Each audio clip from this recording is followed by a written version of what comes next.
Cuentan que hace mucho tiempo, un noble erudito escribió los más increíbles cuentos que develaban enseñanzas para el futuro de la humanidad. Estos cuentos permanecieron ocultos por cientos de años, hasta hoy. ¿Qué es lo que está pasando aquí? Cuente a ver lo que usted tiene para decir. Cuente a ver, cuente a ver, cuente a ver. ¿Qué es lo que está pasando aquí? Cuente a ver, cuente a ver.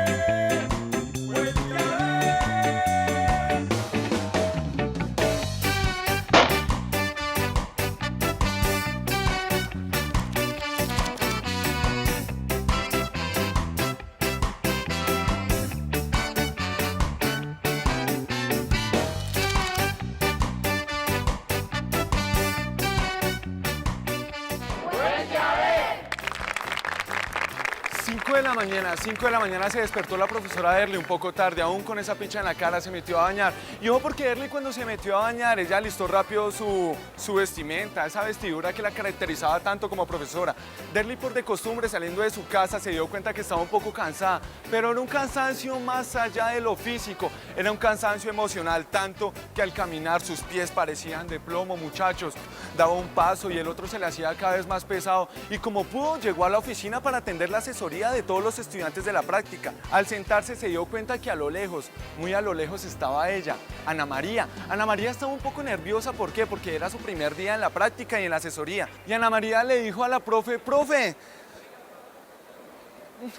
lo que pasa es que yo estoy un poquito nerviosa, profe, porque es que mañana comienzo la práctica profesional en filosofía para niños allá en un colegio en el sur de Bogotá. Y Ana María dijo, es que lo que pasa es que yo le tengo fobia a los niños. ¿Cómo así? Le dijo la profesora Erly. Profe, es que la verdad es que yo le tengo mucho miedo a esos niños, porque es que cada vez que yo los veo, esa carita toda inocente, esos ojos todos tiernos, profe, a mí se me hace que están tramando algo. La profe Erly se rió un poco y mirándola le dijo, tranquila, tranquila Ana María, tú tienes las herramientas, tú tienes la confianza, tú eres una estudiante muy aplicada y sé que mañana ningún nerviosismo te va a ocasionar daño, tranquila. Y Ana María se fue con esa confianza para su práctica el otro día.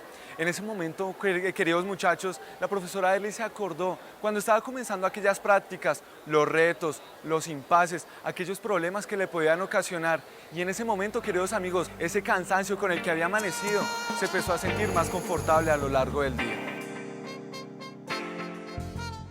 Lo que buscamos con estas prácticas es que las personas que participan en esos procesos desarrollen habilidades sociales. Estamos pensando en habilidades para la escucha, para la indagación, para la pregunta, para el respeto por el otro, para el reconocimiento de la diferencia.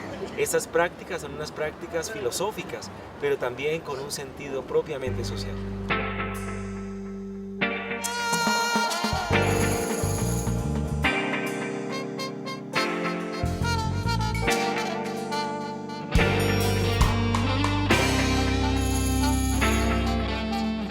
Filosofía para Niños inicialmente fue un programa creado por un norteamericano, por Matthew Lipman, orientado a introducir la reflexión filosófica en las aulas desde la primaria. Eso comenzó en los Estados Unidos y se ha ido extendiendo a todo el mundo, a muy distintas culturas, y hoy se trabaja con el programa de Filosofía para Niños de Lipman en muchísimos países del mundo, en muchas lenguas distintas. Me enseñan a leer, quién soy yo, de dónde vengo, qué es la filosofía. Filosofía para niños nos permite principalmente asumir el proceso o el acto pedagógico como algo propio, ¿sí?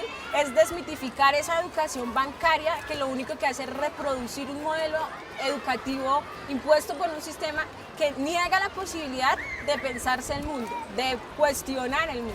Según mi clase yo soy una persona, un ser vivo y también pues no, una niña muy inteligente. Nuestra educación ha sido una educación que intenta imponer unos contenidos, unas maneras de ver el mundo, pero no generar hábitos de reflexión, de discusión, ¿cierto? Entonces yo creo que filosofía para niños es muy importante porque puede ser un aporte muy valioso, no solo digamos a la educación formal, como efectivamente ya lo empieza a hacer, con sus dificultades, con sus contradicciones, sino que puede ser un aporte muy importante también en muchos proyectos sociales. La filosofía, digamos, en muchos campos se ha visto como un pensar supremamente abstracto que no tiene que ver con la vida cotidiana. Y lo que nosotros nos preocupamos es que la filosofía hace parte de nosotros. Y en la medida en que hace parte de nosotros, nosotros tenemos posibilidades de hablar de filosofía. Para mí la filosofía es como lo que nos enseñan a nosotros en nuestra vida, a leer, a escribir, a mejorar todo lo que hemos hecho. Y me parece chévere lo que nos han hecho lo de filosofía. La idea era tan fascinante que quise encontrar una respuesta. Es que si en un momento determinado nosotros alimentamos a los niños a que piensen bien, esos serán adultos que van a pensar mejor. Y pensar como críticamente, en tanto que van a hacer mejores juicios, pero esos juicios van a tener en cuenta a los otros. El gusano sabía que debía actuar rápido. Aquí viene un grupo de jóvenes de práctica profesional, estudiantes de filosofía. Ellos vienen a trabajar con los grupos de primaria. A mí me estaban enseñando pues qué es la filosofía y cosas para averiguar, responder y eso. Nosotros somos una cultura muy complicada, somos un país que desde que se fundó hace 200 años ha vivido en guerras, ha vivido en un marco de una intolerancia tremenda. A mí me enseñan en la filosofía que tiene uno que preguntar antes que le respondan a uno y uno no responder mal porque a uno lo van a tratar mal y uno se va a sentir mal y la otra persona también. Yo creo que el aporte fundamental de filosofía para niños es en la construcción de una cultura democrática, ¿sí? La construcción de una cultura basada en el diálogo, en la reflexión. Lo que me gusta de mi clase es que los profes son muy divertidos y aprendo un poco más a pensar rápido.